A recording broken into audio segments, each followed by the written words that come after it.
নমস্কাৰ ফ্ৰেণ্ডসকল, মন্ত্ৰী হিমন্ত বিশ্ব শৰ্মাই কেইটামান ডাঙৰ ঘোষণা কৰিছে আৰু সেই ঘোষণাকেইটা আজিৰ এই ভিডিঅ'ত মই আপোনালোকক জনাম। গতিকে ভিডিঅ'টো সম্পূৰ্ণকৈ শেষলৈকে চাব, কাৰণ আজিৰ ভিডিঅ'ত মই আপোনালোকক বাছ চালক, নামঘৰীয়া, মন্দিৰ পূজাৰীলৈ আৰ্থিক সাহায্য প্ৰদান কৰিছে। গতিকে কিমান আৰ্থিক সাহায্য প্ৰদান কৰিছে সেইখিনি গোটেইখিনি আপোনালোকক জনাম। লগতে শৈক্ষিক দিশতো কিছুমান নীতি নিয়ম প্ৰৱৰ্তন কৰা হ'ব। গতিকে সেইখিনিও আপোনালোকে গম পাব।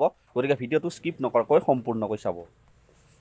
ইয়াত চাওক, আজি 100 দিন অতিক্ৰম কৰিলে মুখ্যমন্ত্ৰী হিমন্ত বিশ্ব শৰ্মাৰ চৰকাৰে। আজিৰ দিনটোত মুখ্যমন্ত্ৰীগৰাকীয়ে কৰিলে কেতবোৰ বহুত গুৰুত্বপূৰ্ণ ঘোষণা। প্ৰথম খবৰটোৱে আছে অৰুণোদয় আঁচনিৰ।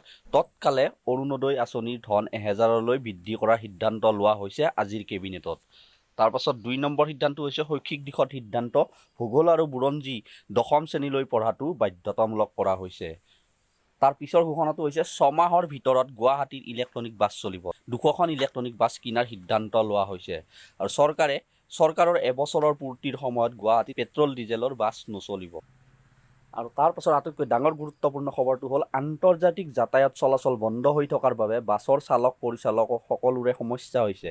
গতিকে এইসকল লোকক 10,000কৈ টকা দিয়া হ'ব আৰু ইয়াৰ ফলত 60,000 লোক উপকৃত হ'ব। তাৰ পাছত আছে যিসকলে নামঘৰ আৰু মন্দিৰৰ পূজাৰীসকল আছে তেখেতসকলক 15,000কৈ টকা দিয়া হ'ব।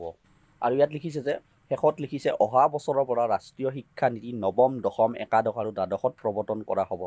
গতিকে ফ্ৰেণ্ডসকল, আজিৰ ভিডিঅ'টো এইখিনি আৰু ভিডিঅ'টোত আপোনালোকক গোটেইখিনি বস্তু জনালোঁ। আৰু যদি ভিডিঅ'টো আপোনালোকৰ ভাল লাগিলে লাইক কৰিব, কমেণ্ট কৰিব, শ্বেয়াৰ কৰিব আৰু মোৰ চেনেলত যদি নতুনকৈ আহিছে ছাবস্ক্ৰাইব কৰিব।